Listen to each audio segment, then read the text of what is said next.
Welcome to the Page One Podcast, a podcast featuring a variety of guests and thought leaders on topics ranging from digital marketing, sales channel strategies, influencer marketing, best-in-class product launches, and all the details about how to accelerate sales.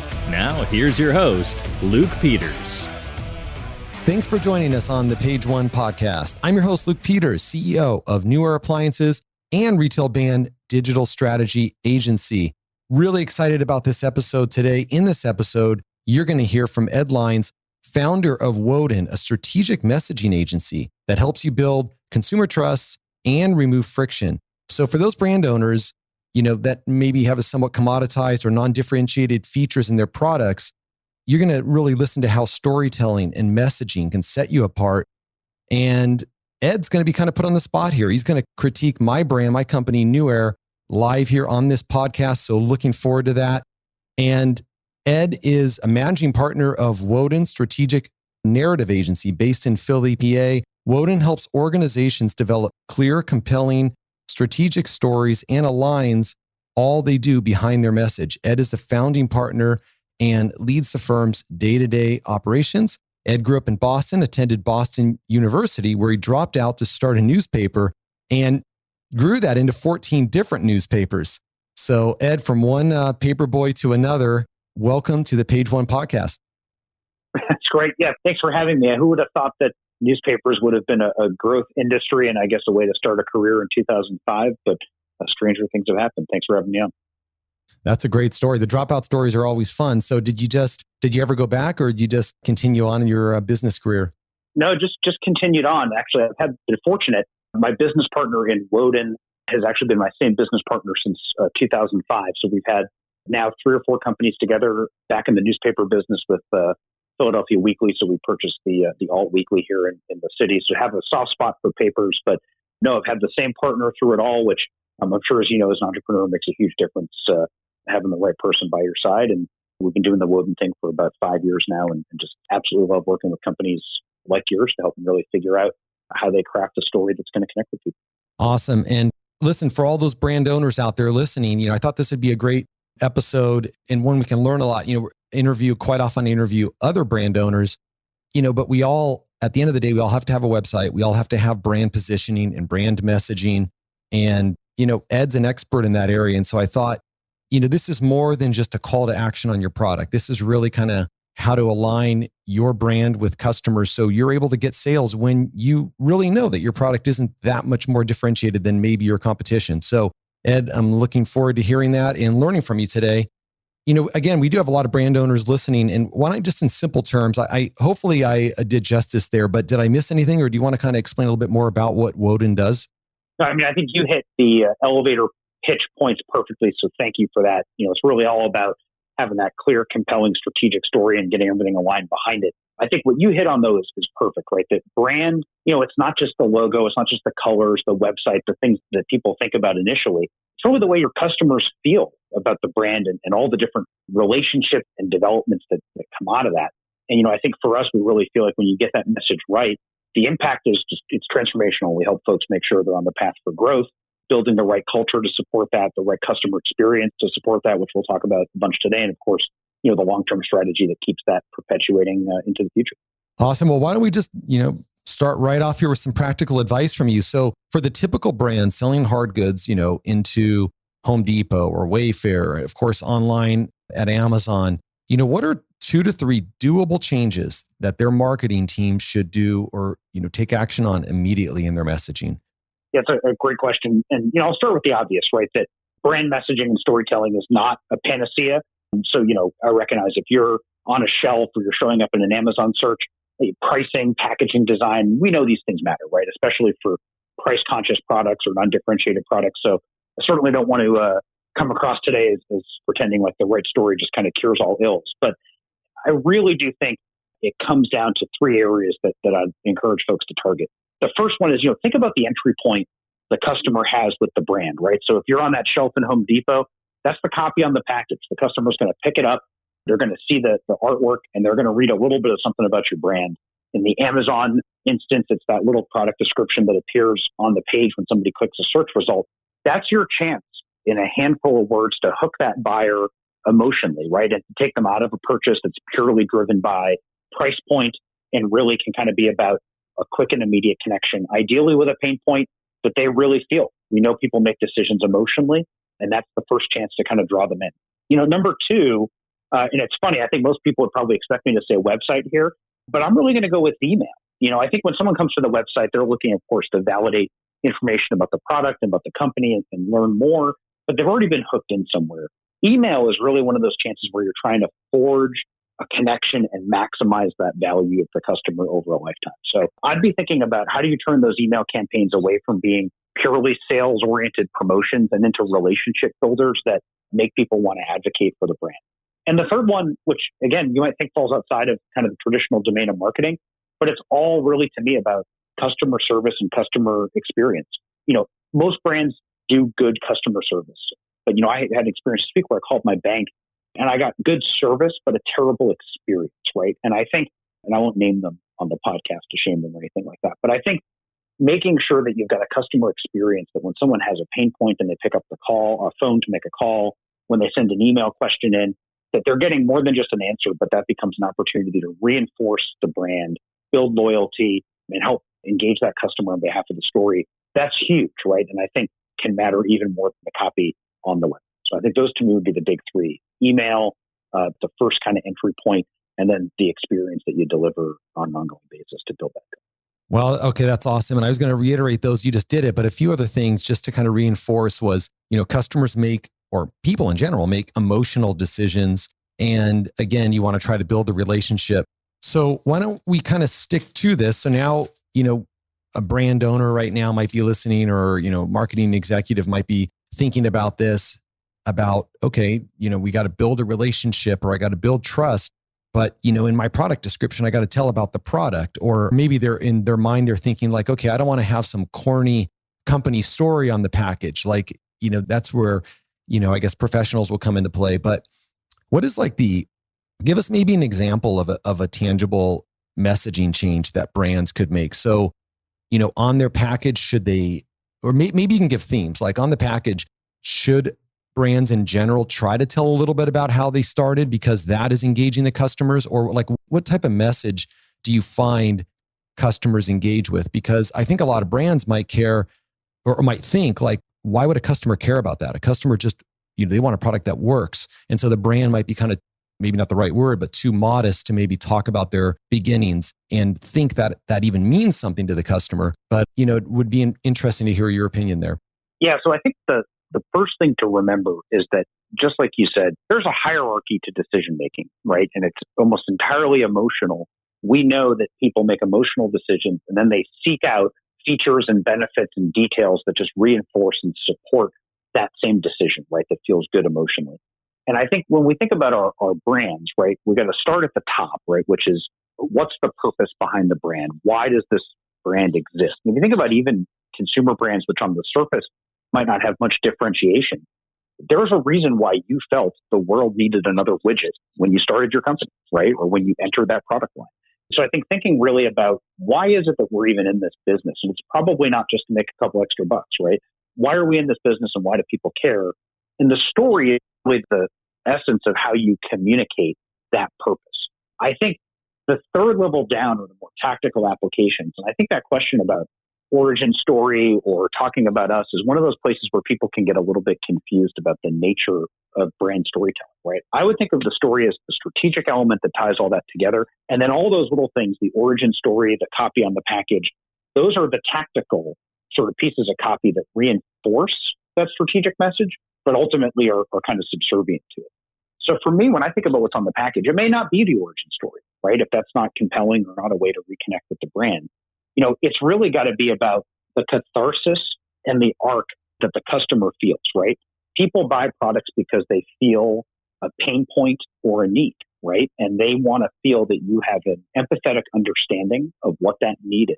And that not that you're going to solve it for them, but rather that your product can be a tool that they can use to solve it for themselves in an empowering way. And I think when you come across to the customer as understanding the pain point and providing a tool that resolves it, there's great power in that. To answer your question about the first place I'd make a change, it's pretty straightforward. honestly the elevator pitch. I think when you really nail down internally, everyone able to talk about the organization in a succinct, consistent way, a lot of those other changes, marketing copy, social strategy, even the way that we talk to distributors about our product and they sell it to their customers, all kind of sort themselves out, right? But if you go inside your organization and you ask 10 people, why does our brand matter? And you get 8, 9, or 10 different answers, that's the first place you got to start, is getting everyone in the organization singing from the same hymnal. That's great feedback. And I, those listening, you guys should be writing that down, because I guarantee you in 90% of companies, they will get that feedback because, look, there's a million things going on every day.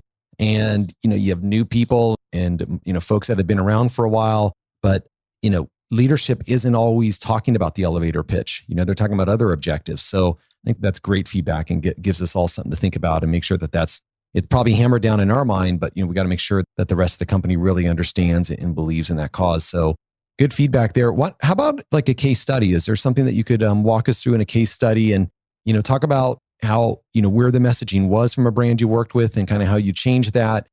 I know, in kind of the format, you guys will kind of, or may talk about the hero's journey, which I read about quite a bit. And it's interesting how it's repeated in so many stories. And then you could talk about maybe where exactly the site that made the changes, although you kind of addressed that where it's really holistic, and how long does this take and maybe the results that they noticed. Yeah. So I'll tell you, I'll probably touch maybe on a case study and then we can come back to the hero's journey question. And maybe as an aside, although I think you'll hear it come out in the case study question, I'll talk about one of my favorite clients we've ever had, which is the brand Bush Hog. If you know anybody who's in any kind of farming or has big swaths of land, you've probably heard them talk about bush hogging their land. Bush hog makes those huge rotary cutters that you drag behind a tractor that cut huge swaths of either agricultural or a lot of times kind of municipal property. And bush hog been around for a long time, and they've really been suffering from something that we call a genericide, which is where a product is so successful that their name actually becomes a generic. So there's a million rotary cutters out there, and so much so that anyone who's in that industry simply refers to it as bush hogging. They're like, I'm going to go bush hog my land, or I'm going to go bush hog this, even if they're using a similar product that's made by John Deere or somebody else in that industry, right? So for them, they came to us and they really said, we have to figure out how to essentially, how do we navigate a world where our brand name is so ubiquitous that it's actually become less valuable, which is a very kind of unique challenge to have. And when we really got into it with them, I think they were making the mistake that a lot of great brands make. They've been around for 60, 70 years when they engaged us, and they made quality products with great service. They're made in the United States. They would be repairing implements that they had manufactured 50 years before that were still working and still in the field. And what they were finding was they were really selling that aspect of good quality, good service, get a bush hog, they're really like the original, they're the best. But what they discovered was that out in the field, distributors and the people that were selling their product just didn't care. And a lot of the customers didn't see it as differentiated, right? They saw it as more expensive, as a premium brand, and they didn't understand why a bush hog rotary cutter was that much more valuable than, say, a John Deere rotary cutter. And what we really had to do is figure out, how do you talk about the importance of a brand that's not just sort of repeating the same tropes about the best quality, the best service, but really makes it feel differentiated. For them, it really comes down, and I think for every brand, to zeroing in on who's the customer, right? What do they look like? What makes them different than the person who buys a similar product? In Bush Hog's case, it was pretty clear, these are real people who work the land. They're often generational farmers, or in some cases, people who maybe are more casual farmers, but see themselves, right, as like a real, legitimate person who kind of has control over shaping their land.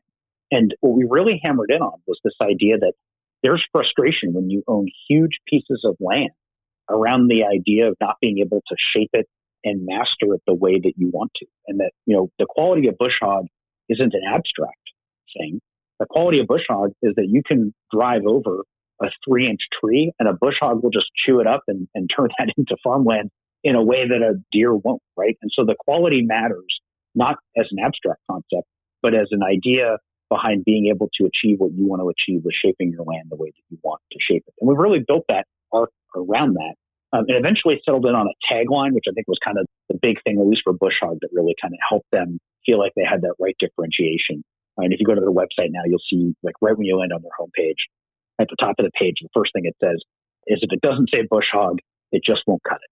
which, was really designed to kind of encapsulate both the need to make sure that these were legitimate bush hogs and not imitator products, but also, right, the sort of bringing that quality aspect home much more from a utilitarian and tool-based standpoint, which is what the customer loves.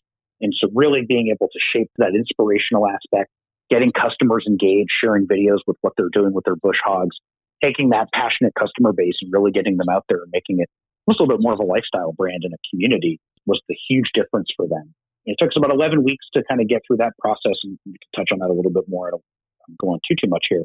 But what we've seen is really in their dealer channel in particular, you have guys that went from, selling competitive products because they were cheaper and easier to sell or they had better dealer incentives to folks that have got a really powerful pitch about why their customers should choose bush hog.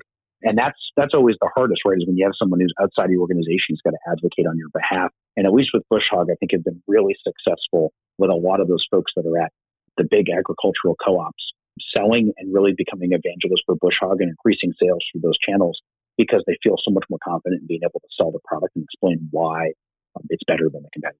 It's a great story. And there's a lot in there. So, folks it can all be distilled down to that tagline, which is really cool. If it's not a bush hog, it doesn't cut it. But when I hear that, I can completely understand how that elevates the brand. And then of course, getting that messaging down to the distributors because they're talking to the customers every day. But great story. And with really a simplified way of kind of understanding how that brand was transformed. So that's cool. It's a tangible one. Now we're going to go. Now I'm a little bit nervous though, Ed, because now I'm going to ask you, you've got me worried here. I'm going to ask you to step out here on a ledge for my company, New Air, and our focus is we create amazing wine and beverage coolers along with innovative ice makers and heating and cooling products. And we basically, what we like to talk about is we add a little bit of magic to your home. And our core value that we follow internally is that we want to become the most trusted brand. So this is the messaging I have internally. And I didn't tell you that until just now, but I did give you a heads up, that I would kind of put you on the spot here. So it'll be interesting kind of to hear your thoughts in where, we're missing the mark, which I'm sure we're doing in plenty of different areas with the New Air brand. Yeah, I mean, look, I think everyone, frankly, this applies to even Woden, right? I think everyone can always, and this is true of everything in your business. So I always try to be gentle when I give folks our observations because, look, number one, we can all improve. And frankly, number two, you always know your business certainly better than I do. But there were some things that jumped out at me. I think before I offer those specific comments, I'll quickly zip back to that question about the hero's journey because I think you'll see some of that come out in my feedback related to the New Air brand. Every great story, and this is particularly true of brand stories, follows a narrative arc called the hero's journey, which is a storytelling structure devised by a comparative mythologist named Joseph Campbell. And he looked at storytelling structures across all different sort of cultures and societies and identified 17 consistent components that really made stories spread and go viral, right? And these are the same storytelling structures that are used in the Harry Potter films, Marvel movies, Star Wars, right? So they really work even in contemporary culture to drive narratives forward. And the ones that I think are super important for customers to think about or your listeners to think about, we don't have to get into all 17, right? But the key kind of things you want to make sure you've really got nailed down for the brand. Number one, what's the broken world? Great stories take place somewhere that's suffering from a state of disrepair.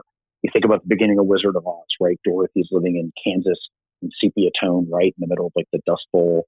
Luke Skywalker's an orphan living under the oppression of the Galactic Empire, right? All of these stories, the audience wants that problem to get fixed. That's what gives the story inertia. And the brand's going to think about itself the same way. You've got to be able to lay out a clear problem statement, particularly for consumer brands. It's not, hey, this could make the world a little bit better, or this would make you things a little bit more convenient, but feels like a state of disrepair, right, that starts the story. You want to always have a hero at the center of the story. Great fictional stories use heroes that audience can empathize with. That's why they're often teenagers or orphans, to go back to some of the fictional examples I used. So in your brand story, the customer really has to come out as the hero of the story. The story of New Air is not about you. It's about all those folks that have got those refrigerators or ice makers at home using them. And then ultimately, you want to lay the arc out in a way that you as a brand are serving that kind of mentorship role. You think about, again, all these stories, the character encounters a wiser, older character, whether that's Obi-Wan Kenobi or Gandalf or Dumbledore. who shows the protagonist how much more is possible within them and sets them off on their journey. That's really the brand's role, is to be that kind of enabler, empower, show the way forward. Ultimately, that mentor always provides the hero with a magical gift. That's the product, of course, that you're selling, that the hero uses to sort of restore the world to balance. And that's where you get the fifth part, which is always, they all live happily ever after, how every story kind of, and that arc plays out everywhere. So when I give you some feedback on New Era in a second, you're going to hear me kind of hew pretty closely to those concepts. So I'll pause there just for a moment in case there's anything else you think we ought to touch on there before we put the spotlight on you guys. Yeah, no, thanks for doing that. And I'm taking notes. So definitely interested because it all makes sense, right? And everybody, listening has watched these movies. And for those hearing this the first time, it is kind of cool and actually kind of like surprising. Like when I first heard it the first time, I'm like, wow, that is actually right. All these stories follow the same formula essentially in how they start and then how the middle of the story is and how the end of the story is. And I think we kind of know it intuitively and then you hear it and it is kind of interesting. But yeah, I took those notes and I think it'll be great to hear your answers because even though, you're telling a brand this, it still really is hard to execute it. I guess that's why there's experts like you that, have companies that do this. But, how a brand is going to lay out what's broken, without sounding too depressed, I guess. And that a customer needs to be the hero. So how you portray the customer as the hero and how, New Era comes up as the mentor. So definitely looking forward to seeing how you distill that. Yeah. So I think, the first thing that really jumped out at me on the New Era website when I spent some time with you guys is, look, the site's clearly really well optimized for transactions, for e-commerce. I mean, it's clearly a site that converts. I don't know how you guys do with that, but I'm sure it's excellent.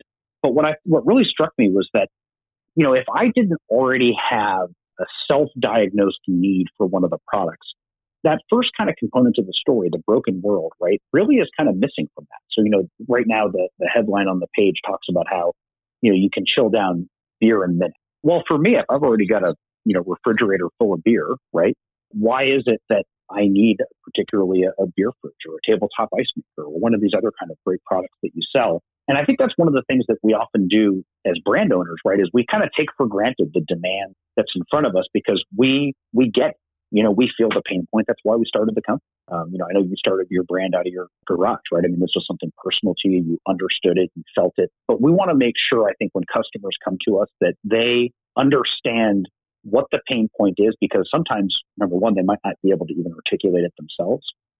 Or number two, even if they can feel it themselves, they want to know that you feel it, right? And I think that's true even for consumer brands. And it can be done in subtle ways. You don't have to be dramatic, right? And say, oh my gosh, you've got warm beer and you're going to be embarrassed by that. But like those little sort of subtle notes that kind of imply to somebody like, you've got a pain point and we feel it and we get it are important. That's number one. I think too, and this is again a very common affliction for, I think, a consumer brand, is making sure that the message is really differentiated. So I noticed when I went to the About page and learned a little bit more about the brand, all of the values that you espouse and all the things that you hold dear, they're the right things, right? Integrity, responsibility, great service. And they're all right there on the website, building the brand around trust, of course. The challenge, of course, is that every brand says we have great service. Every brand says we act with integrity. Few people are audacious enough to stand up there and tell you that they're going to give you terrible service, even if that's their plan. So what you want to do is find a way to talk about those things in a way that feel authentic to you, but also differentiated, right? And that can be as simple as using different words and different catchphrases that lay out the value that make someone feel like, oh, that's a little bit different the way they think about that. Sometimes it's laying out just the values a little bit differently. Ritz-Carlton does this incredibly well with their guest credo. They don't just talk about great customer service at the Ritz-Carlton. They have a spelled out 4 or 5 word credo that every member of the Ritz-Carlton staff recites before every shift about the way that they give great service, right? And that's part of where the differentiation on that comes in. So I think thinking about, number one, what's the story? What's the pain point? But then two, how do we differentiate the way we talk about even things like service to support that becomes super important. And then the third piece, right, is to really bring that hero and that customer to the fore. The products are there. And I think certainly for someone who's entering that page off, say, an Amazon listing or an ad, and we're seeking to convert them, you want the product to be there. But when you think about the person who might be coming back, right, they've purchased a fridge and now they're thinking about a tabletop ice maker, or they had a great experience at someone's house. They saw a fridge and they said, that's really cool. I want one of those. We want to make sure that those people see themselves really at the center of the company. And that can be done for something basic and simple like photography that communicates the story. It can be done with testimonials and use cases, or it can just be done with simple kind of sort of basic messaging that really, again, articulates to the person, if you buy this, this is what it's going to look like, and this is going to be the value that's going to come out of it. So I think, number one, really kind of laying out the broken world, make the customer feel the pain point. Number two, differentiate it really effectively. And of course, number three, really get that customer at the forefront. And I think those are all things that are going to help build better long-term affinity and I think customer value, which is something that Wow, that's awesome. Awesome. Thanks for doing that. And really on the spot, because you didn't have a lot of warning on this one. And I knew when I kind of wrote that in, I was kind of taking a chance, but that's awesome. There's a lot there. I don't want to go repeat it all because you kind of already summed it up, but I think for folks with similar businesses or even different businesses, look, a lot of us have hard goods or CPG type products. A lot of, all of this is going to relate. So that was awesome. Thanks for doing that, Ed. And you may have kind of already answered this one. Maybe there's, some other nuance to it, but like when a brand has, similar looking competitors, and let's face it, that's a lot, as much as we all want to be special. Look, a lot of us are doing, or creating similar products. They're just differentiated, the same as in your story earlier.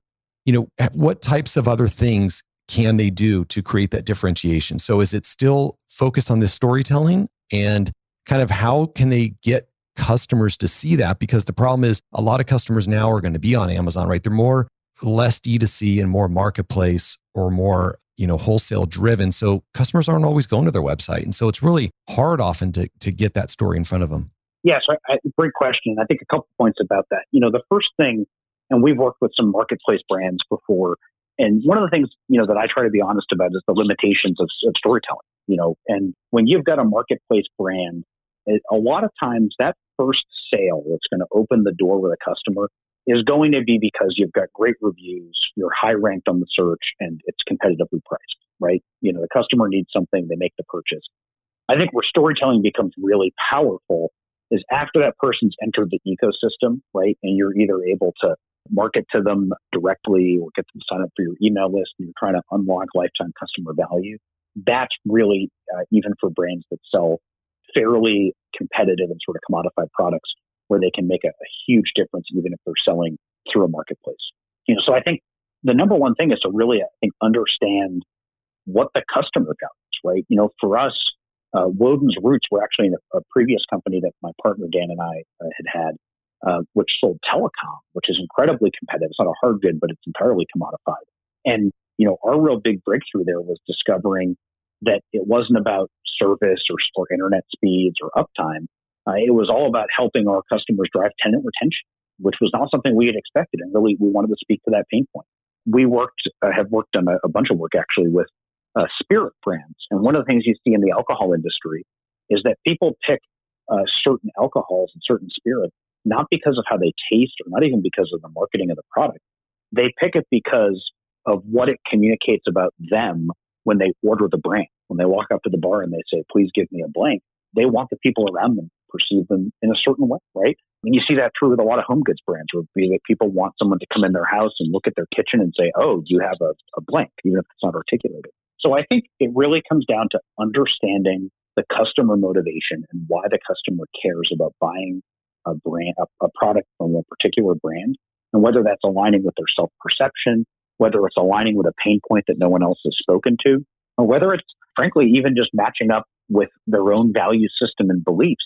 Depending on who the customer is and why they buy the product, you want to kind of find that scratch or itch and scratch away at it consistently and constantly. And the more they feel that and the closer that affinity feels, the more loyal they're going to be to the product, even if on a features and benefits level, it just doesn't have the differentiation. Yeah. And what I really like about that answer is, the truth is the messaging can't always be there in front of people, especially with today's buying habits on the marketplaces and Amazon. But I really, really like how you pull that together, and every marketer listening, hopefully is thinking that direction of, hey, you got that customer now, how can you remarket to them? And Amazon can make that hard, but you could do that with, the packaging and things around the product. And there's other branding ideas that work as well. But, if other channels, you may be able to remarket to them. And so I think that's a nice way to tie that together. We're in a coronavirus world and, hopefully we're on the upward trend and things are getting better and they feel better. Right now is in August, the time of this recording. But, how do consumers and their mindsets change when they feel uncertain? And, how does the messaging tie into that? Yeah, great question again. And, something obviously we're hearing from a lot of our customers now. I mean, the first thing I think that we got to do is we just have to accept it and embrace it. I think so many times marketers or even C-level executives are looking for that kind of silver bullet, right? That's going to just solve it. And the fact is people feel uncertain. That's natural given what's going on in the world, right?